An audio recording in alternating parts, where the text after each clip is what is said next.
जी हाँ, नमस्कार। मैं हूँ संतोष कुमार द्विवेदी। आज सत्संग के अंतर्गत प्रस्तुत है बहुत ही धार्मिक रोचक कहानी, छठी मैया की कहानी या छठ पूजा की कहानी। भारत त्योहारों का देश माना जाता है, उसी के अंतर्गत छठ पूजा मनाई जाती है। इसके पीछे क्या कारण है और क्या कहानी है, आप सभी के समक्ष मैं लेकर के आया हूं। तो आप सभी का हमारे YouTube चैनल संतोष कुमार द्विवेदी पर बहुत बहुत स्वागत, वंदन एवं अभिनंदन है। और जो पहली बार हमारे इस चैनल पर आए हैं वो हमारे वीडियो को लाइक करें और हमारे चैनल को सब्सक्राइब करें और अन्य भक्तों के पास इस रोचक जानकारी को अवश्य शेयर करें ताकि उन्हें भी इस जानकारी का फायदा मिल सके। और ऑल नोटिफिकेशन करें, बेल दबाएं ताकि हमारी लेटेस्ट वीडियो जब भी अपलोड हो आपको तत्काल प्राप्त हो सके। जी हाँ, ज्यादा विलंब न करते हुए सभी 33 कोटि देवी देवताओं को स्मरण करते हुए उनके चरणों में शीश नवाते हुए श्री गणेश का नाम लेते हुए छठी मैया को दिल से सुमिरन करते हुए आइए कहानी शुरू करते हैं छठी मैया की। आप सभी श्रोता गणों को छठ पूजा की बहुत बहुत शुभकामनाएं एवं बधाई प्रेषित हो।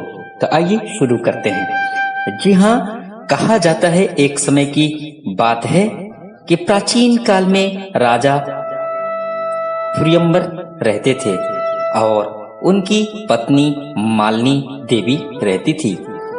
राजा प्रियंबर को कोई भी संतान नहीं हुआ। तब अगस्त मुनि के पास जाकर के संतान न होने का कारण पूछे। अगस्त मुनि ने उन्हें बताया कि आप पुत्र प्राप्ति यज्ञ करो तो आपको पुत्र अवश्य प्राप्त होगा। अगस्त मुनि के सानिध्य में ही राजा प्रियंबर और रानी मालिनी देवी ने पुत्र प्राप्ति यज्ञ किया।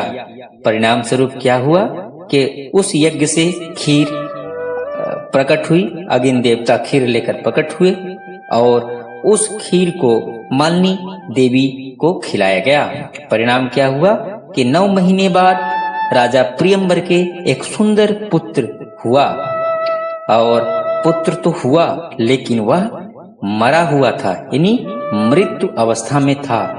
यह देख करके राजा अत्यंत दुखी हुए और अपने मृत पुत्र को लेकर के श्मशान घाट पहुँचे। श्मशान घाट में जा करके अपने मृत पुत्र को अपने सीने से लगा करके काफी विलाप करने लगे। उनकी विलाप की करुणा इतनी भयंकर थी कि उनका क्रुंदन स्वर पूरे ब्रह्मांड में गूंज उठा।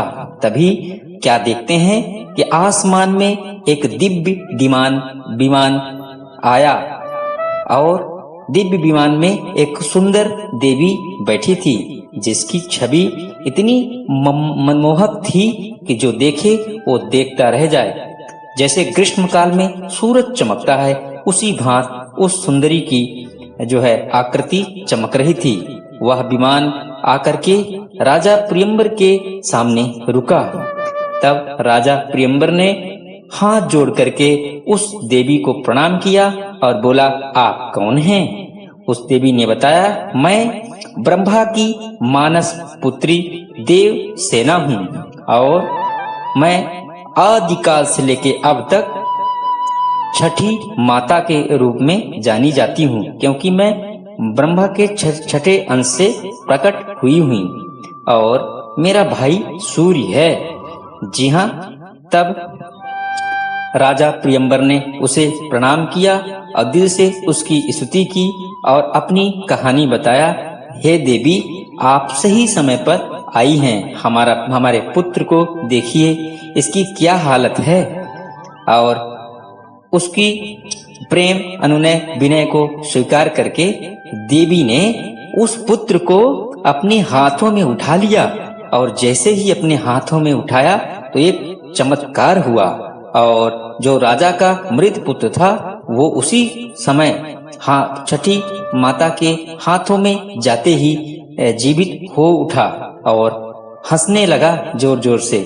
यह देखकर राजा प्रियंबर की खुशी का कोई ठिकाना न रहा और फिर माता छठी देवी उस पुत्र को लेकर आकाश में जाने लगी।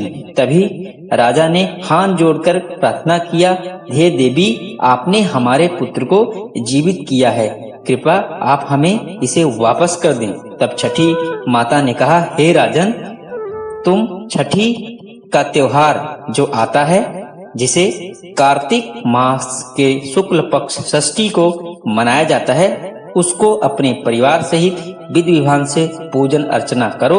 तुम्हारा पुत्र जीवित अवस्था में मैं तुम्हें वापस कर दूंगी। यह देख करके राजा अति प्रसन्न हुआ और घर जाकर के बड़े विधि विधान से छठी माता का पूजा किया और सभी परिवार के लोग उसके साथ में थे। परिणाम स्वरूप क्या हुआ कि जैसे ही छठी माता का पूजा हुआ, तब फिर क्या देखते हैं कि उनका पुत्र छठी मैया जीवित अवस्था में उन्हें लौटा दिए। जी हाँ, इसके अलावा और एक कहानी प्राप्त होती है कि किसी नगर में एक जो है बुढ़िया रहती थी और उसका एक बेटा था और बहू थी और एक पोता था। जी हाँ, बहू आधुनिक जमाने की थी, वो रीति रिवाज संस्कार को नहीं मानती थी। तब कार्तिक मास के समय जब छठी देवी का त्योहार आया, तब जो बुढ़िया थी वो बड़े प्रेम से घर की साफ सफाई करके और छठी माता का त्योहार मनाने के लिए दृढ़ संकल्पित हुई।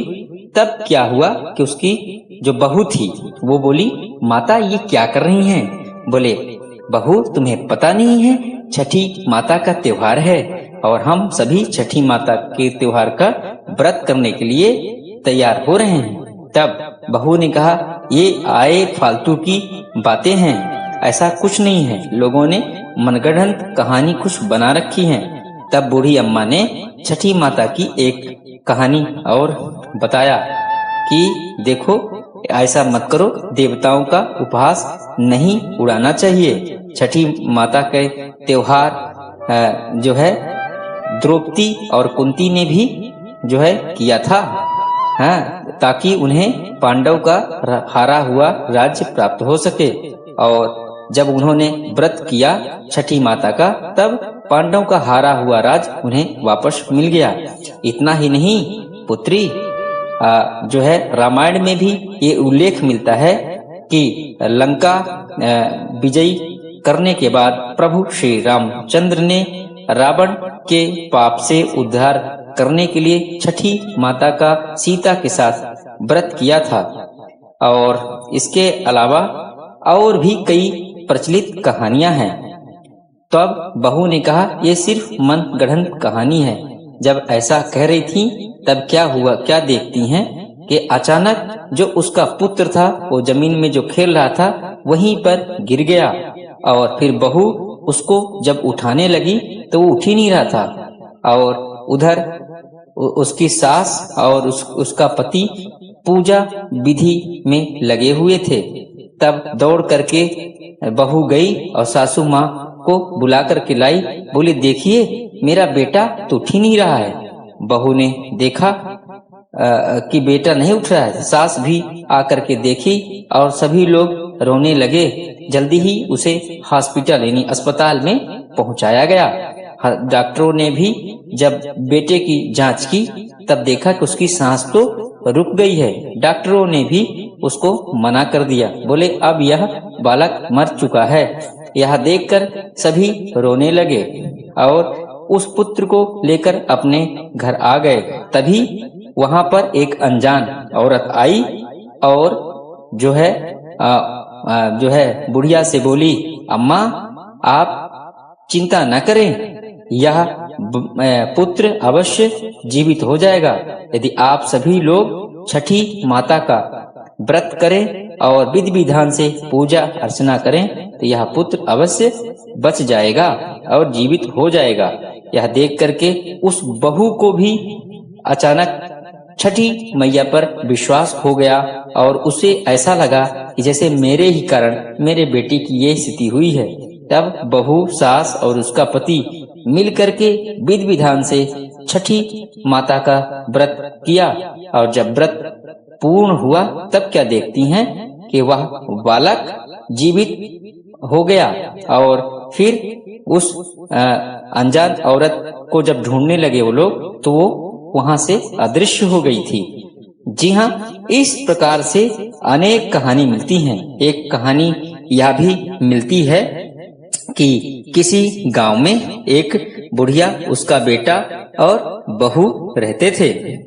तब जब छठी माता का पर्व आया तो उसकी अम्मा यानी बुढ़िया और उसका पति बड़े विधि विधान से छठी माता की पूजा करने के लिए पूजा का स्थान सजा रहे थे, घर को साफ कर रहे थे। तब जो बहू थी वो आधुनिक जमाने की थी। उन्होंने कहा, अरे सासू जी ये क्या करती हैं? बोले, तुम्हें पता नहीं है, आज पूरे विश्व में छठी माता का त्योहार मनाया जा रहा है। हम लोग भी कई वर्षों से छठी माता का त्योहार मनाते हैं और छठी माता के ही प्रताप से हमें इस एक लौते पुत्र की प्राप्ति हुई है जो तुम्हारा पति है। तब जो है नए जवानी की बहू ने कहा, ये सब मनगढ़ंत कहानी है। तब बूढ़ी अम्मा ने कहा कि आप इन्हें मनगढ़ंत कहानी मत कहो, देवी देवताओं का मजाक नहीं करना चाहिए। उसके पति ने भी अपनी अम्मा का साथ दिया। तब फिर जो है वो नहीं मानी। तब जब छठी माता का त्योहार का जो दिन आया, सभी लोग संध्या अर्घ के लिए वहां घाट पर जाने लगे। तब घाट पर के लिए उसके पति जो था उसका, वो अपने औरत से कहा, आप भी चलो। अचानक ही अनमने ढंग से उसने भी हाँ कर दिया और वह सोची कि चलो अब कहते हैं सब लोग तो चली ही जाती हूँ और इसी बहाने मैं मेला भी घूम लूंगी। सब लोग गए, पूजा की सभी सामग्री लेके घाट पर पहुंचे। घाट नदी या तालाब पर होता है। तो संध्या के समय जब सभी लोग जो है संध्या अर्घ देने लगे, तब फिर क्या हुआ कि वो देखते हैं कि एक ऐसी लहर आई जिसमें उस बुढ़िया का पुत्र डूब गया। यह देख करके उसकी जो पत्नी थी वो विलाप करने लगी और उसकी बूढ़ी सास भी विलाप करने लगी। अब वहां पर जितने भी नर नारी थे सभी लोग छठी मैया से प्रार्थना करने लगे कि हे छठी मैया, इन लोगों से जो कोई भूल हो गई हो आप उसे माफ करें और बुढ़िया के एक लौते पुत्र को जीवन दान दें। और यह जब सभी लोग और उसकी स्वयं की जो बीबी थी नए जमाने की, उसको भी ये विश्वास होने लगा कि मेरे ही कारण ऐसा हुआ है। उसने भी दोनों हाथ जोड़ करके आंख मूंद करके छठी मैया को दिल से याद किया। तब अचानक क्या देखते हैं कि उसका पुत्र जो पानी में डूब गया था, एक फिर लहर आई और वह पानी से बाहर आ गया। यह देख करके सभी लोग छठी मैया की जय जयकार करने लगे। बोलो छठी मैया की जय, बोलो छठी मैया की जय, बोलो छठी मैया की जय। जयकारों से वहां सभी तरफ जो है आवाज फैल गई। और इस तरीके से अनेक कहानियां छठी माता के संदर्भ में प्रचलित हैं। यह त्योहार जो है कार्तिक मास के शुक्ल पक्ष के चौथे दिन से आरंभ होता है। चौथा दिन जो है नहाए खाए का होता है। इस दिन जो है सभी लोग घर को साफ सुथरा करके गोबर से लीप करके और आम के लकड़ी से पूजन विधि सजा करके नहा खा करके जो है त्योहार का शुरुआत करते हैं। और शाम में जो है गुड़ से या गन्ने के रस से खीर बना करके सभी को प्रसाद देते हैं। और जो कार्तिक मास की शुक्ल पक्ष की पंचमी होती है वो दूसरा दिन होता है। इस दिन जो है सभी लोग अच्छे से विधि विधान से पूजा अर्चना करते हैं, जिसे जो है लोहंडा नाम से जाना जाता है या खरना भी से बोलते हैं। खरना या लोहंडा नाम से यह त्योहार जाना जाता है। जी हाँ, इसके अलावा जो तीसरा दिन होता है यानी षष्ठी का जो दिन होता है, उस दिन सभी नर नारी शाम के समय सभी पूजा विधि की सामग्री लेकर के नदी या तालाब के पास शाम के समय पहुंचते हैं और डूबते हुए सूरज को अर्घ देते हैं पानी में खड़े होकर के। और उसके बाद सभी लोग वापस आते हैं और यह जो है 36 घंटे का निर्जला व्रत होता है और 36 घंटे तक जो व्रती होता है वो कुछ भी खाता पीता नहीं है। और जो चौथे दिन होता है सप्तमी के सुबह उषा की पूजा की जाती है। जी हाँ, उषा का मतलब उगते हुए सूरज की पूजा की जाती है। सभी लोग पुनः उसी स्थान पर आते हैं, सभी पूजा की सामग्री लेकर के सूर्य भगवान को अर्घ देते हैं पानी में खड़े होकर के और जो है अपनी मनवांछित इच्छा को प्राप्त करते हैं। जी हाँ, छठी माता का त्योहार भारत की यदि हम बात करें पूर्वी उत्तर प्रदेश, बिहार और झारखंड में बड़े धूमधाम से मनाया जाता है। यह पुत्र देने वाली माता मानी जाती हैं, सौभाग्य को बढ़ाने वाली माता मानी जाती हैं, सभी की दीर्घ आयु करती हैं और सभी की मनवांछित इच्छा को पूर्ण करती हैं। जी हाँ, तो इस प्रकार से जो है अब यह सिर्फ भारत ही नहीं अपितु कई अन्य देशों में यह त्योहार बड़े धूमधाम से मनाया जाता है। जी हाँ, तो बोलिए एक बार फिर छठी माता की जय, छठी माता की जय, छठी माता की जय का उद्घोष करते हुए मैं सभी लोगों को आने वाली छठ पूजा के त्योहार की हार्दिक शुभकामनाएं एवं बधाई देते हुए इस प्रसंग को यहीं समाप्त करता हूं। आशा ही नहीं अपितु पूर्ण विश्वास है कि आप लोगों को यह कहानी अवश्य पसंद आई होगी।